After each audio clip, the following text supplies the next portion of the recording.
I got my first creator I prize did it! today. What, you did it?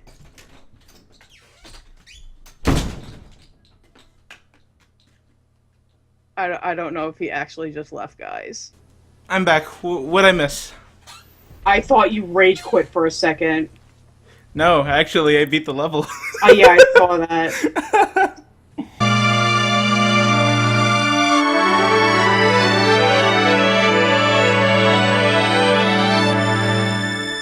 1001 spikes. Oh, the troubles and pains you have brought onto me. Though I shall conquer you, game. I shall conquer you. 1001 Spikes is a game developed by Nicalis Inc., the same developer who very recently graced us with The Binding of Isaac: Rebirth. Which is also interesting, and they didn't seem to have any involvement with the original Binding of Isaac.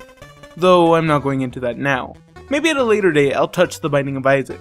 At the moment, however, we need to delve deeper into the life of Aban Hawkin. 1001 Spikes starts us off with a monologue from Aban Hawkin, explaining the circumstances of his current situation. He explains that his father, Jim Hawkin, has earned his fortune being a young explorer, later on allowing him to become an entrepreneur.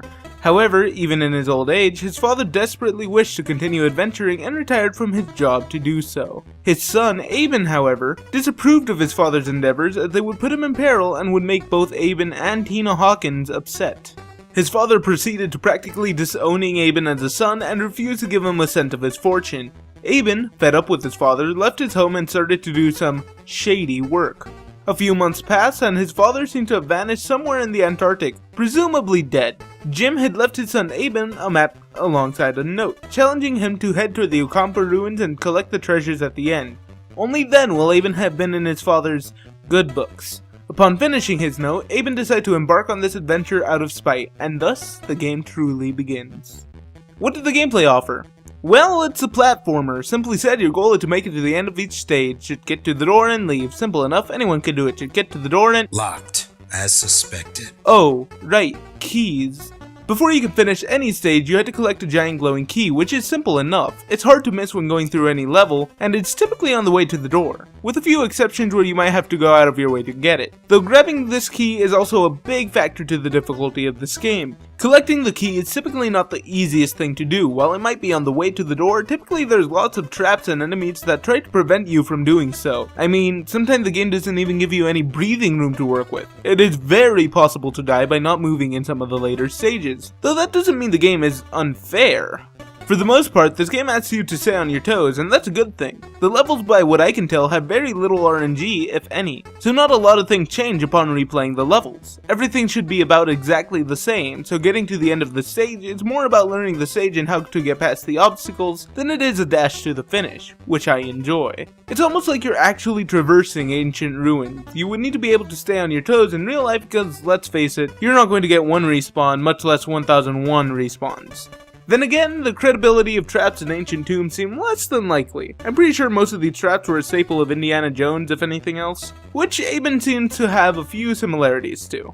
Alright, so we established the goal. Avoid the obstacles, grab the key, and make it to the door. Very simple, right? Well, yeah, but then there's the skulls. The skulls are your collectibles in the game. Unlike the key, the skulls are not required for any reason whatsoever. In fact, if you take the skulls for their base value in-game, it gives you an extra life. Not much, really. However, if you decide to go for the skulls, you will be given unlockable characters, game modes, and even color palette swaps for Aban Hawkin. Getting these goals, however, can prove to be a bit of a pain. They're not put in plain sight at all time, much like the key is. In fact, they're most likely hidden or put in a hard-to-reach location, often testing you on not only how to retrieve them, but on the skill you have to acquire them. Needless to say, your first time going through the level, you're going to die a few times trying to discover the best method on how to properly grab the skull. At its core, the gameplay is very tight and precise. Aban controls in a very simple manner as well. He had 2 jump buttons and an attack. That's about it.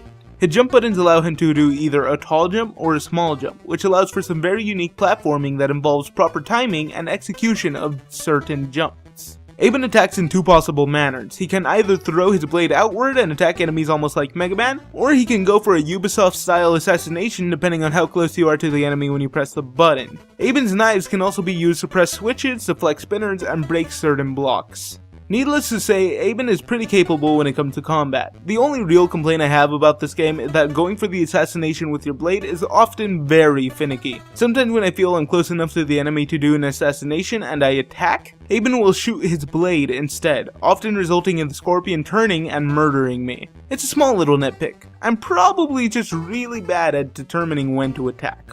I'm going to be completely honest with you all right now. Besides that little nitpick, I honestly can't find much wrong with this game. I've been having so much fun with 1001 Spikes, and it's no wonder that I have because it feels so responsive and tight. Through all the levels I played, I can't honestly say that I ever got mad at the game. I can only say that I've gotten mad at my inability to play said game. Through all the frustration it has caused me, I never once blamed it. That's a very good sign in my opinion. 1001 Spikes is a very tight, responsive indie platformer which tests your skill at a game in a fair manner. The game never feels unjust or unresponsive, and I've never felt like there was an obstacle I couldn't get past without perseverance. The game encourages you to try and make it to the end through trial and error, and I couldn't be more glad that it does. You can purchase 1001 Spikes on Steam for $15 by following the link in the description. You managed to watch to the end of my video?